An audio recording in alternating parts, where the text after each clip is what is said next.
So I'm just going to kind of provide some additional thoughts on asset management. You can go to the next slide, please. And basically, I'm an asset manager, learned it the hard way, how I think most asset managers learn how to be asset managers.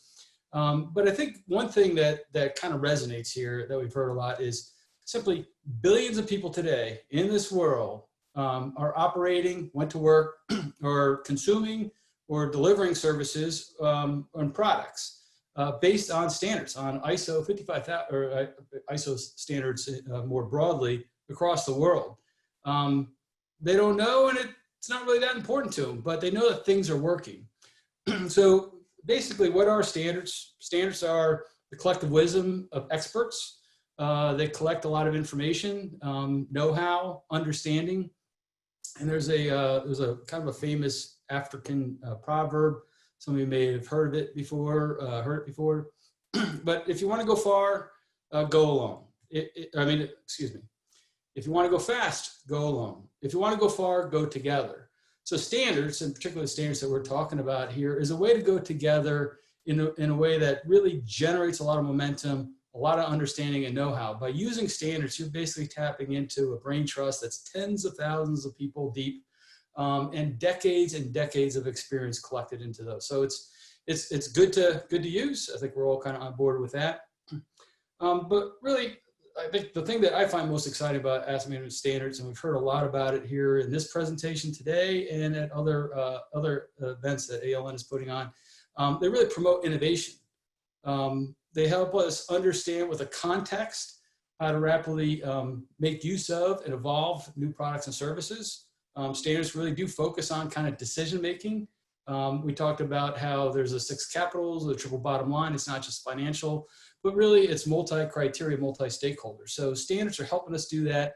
Having that foundation in our organization helps us get things done faster, simply put. Another aspect about the standards in terms of that management system structure helps us manage and adapt to change. It's pretty cliche. Everything's changing, the world's changing, it's become more complex. But how do we deal with it? How do we manage that? Having the structures of the management system in place helps us understand how things get done. So when a change is happening or an opportunity is presenting itself, we have a little bit more awareness of how to do that and what to do about that to make it more effective and more productive. So asset management systems, what do they do? We've heard a number of these themes already. They improve performance, reliability, resiliency. What is, and all that means. We talked a little about risk and uncertainty in terms of once you have that management system, how to deal with these changes and basically make things happen better. The ISO 55000 asset management standards, 2 things that I really like about those are they do focus on the value. And the value really goes to who are the stakeholders and what do they value. So there's that conversation that has to be had and understood. Reese and others here talked about a multi-criteria perspective. That involves many people with many perspectives. But one of the things, and probably one of my most favorite pick-offs in the standards, the 55,000 standards, is they're really not about assets. They're about managing the value generated by assets. It's a subtle, but I find it to be a very important theme and understanding. And it's important to kind of keep thinking about it. It's not necessarily is going to make you a superstar overnight. It's going to give you the tools to understand your operating environment and the value, getting down to that value equation. So I think it's good to see the greater adoption. I think we're going to see a lot more of that. If you go to the next slide, please, just have some final thoughts on this. So, so what do asset management standards do? Or how do you kind of structure the thought process around them? So first of all, they focus on objectives. All management system standards in ISO do focus on objectives. And I think as an addition, Reese made a comment on the environmental standards, on sustainability, finance, and asset management standards have, I think, a little extra bump in there. And of course, 55,000 is focused on the strategy of how to apply and organize those objectives. It's a management system, so it talks about policy and process. That means lots of things, but it's basically the know-how an organization, the standard operating procedures that are used by an organization to effectively manage to those objectives. Standards are also in the asset management system is built to streamline and organize the activities and workflows. So it's not just here's a structure, here's a rule book. It's really meant to improve, accelerate, motivate, organize, communicate, increase understanding, shared interest in things. And that's the activities. So it's not just here's the rule book. It's basically now let's start exercising them. And that generates a learning process, which is basically a number of feedback loops. One thing that I find very important about the standards, and as an asset management consultant in this area for a decade or more, is a lot of organizations know how to manage assets really well.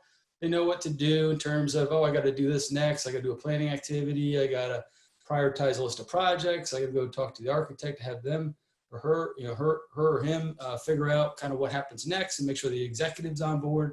But in the end, the ability to do a plan versus actual analysis. How well did our plan work from last year?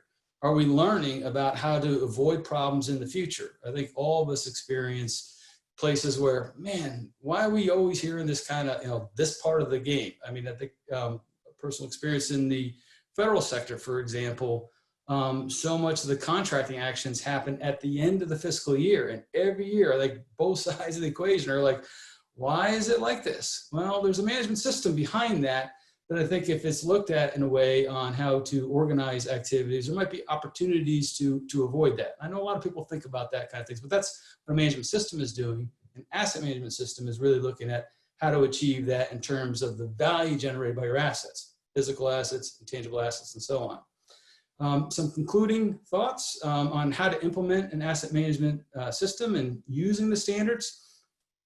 The first thing is, if there's kind of a switch, you have to understand and accept management systems. Or a systems approach. It's one thing to say, yeah, I kind of learned how to do it this way. I'm going to keep on doing it this way, and we're going to keep on trying to do it better. There's really an important aspect, and I think Lindsay kind of highlighted that in terms of the need to take a step back and really kind of get your heads together in terms of what do you need to do in terms of understanding the terminology, the concepts, and how all that works. That's a really important part, but it also helps you kind of get your game face on in terms of what you need to be doing next. So then you go about, okay, we're an organization, we're starting to figure this out. Now let's do it. Let's establish and use a systems approach. And all cool things. It's once you get started, it's a lot of excitement. You start to figure things out, and then you get into the invariable, kind of that middle ground where you're like, oh, this is more complicated than it is, and so on. But basically, one of the things that's really important about the use of management system standards is, again, focus on the objectives. Objectives aren't just a list of things to do or good ideas. They are built in a systems approach. They're built in as prime motivators. You constantly go back to your objectives. You constantly evaluate how you're performing to achieve your objectives. Are there opportunities where you were able to overachieve your objectives, or are you underachieving your objectives? What do your stakeholders think about objectives? Objectives become a central point in terms of that thought process and how you have those types of conversations. The next thing is implement and deploy. A lot of work that's done, particularly kind of in the consulting area, is like, okay, now you want to do something. Let's get it together. Let's start figuring this out. Let's update the policy, sprucing this up a little bit. It's going to be kind of exciting, stuff like that. There's an energy that needs to go into that. And we're all pretty familiar with organizational change. You need executive leadership. You need like a wide berth of thought leaders in terms of your organization participating at multiple different levels. It can't just be kind of a, kind of cooked up in a laboratory, so to speak. It's an art of participation.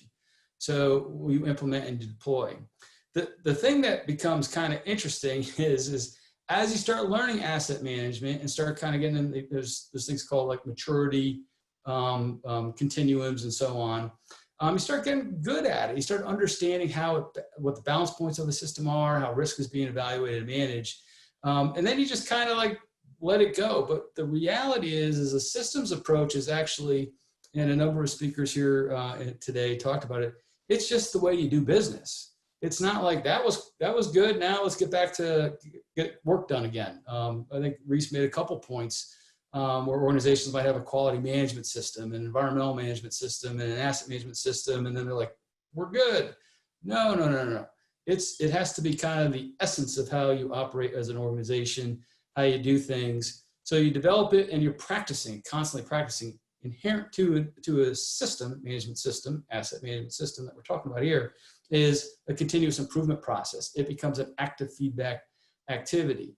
The thing is at the outcome of that learning, the training, the implementation, and deployment is basically now you're operating at a higher level. That's the expectation. And then that's where the real value is generated. It's not just in becoming asset management experts or asset management practitioners or certified in asset management.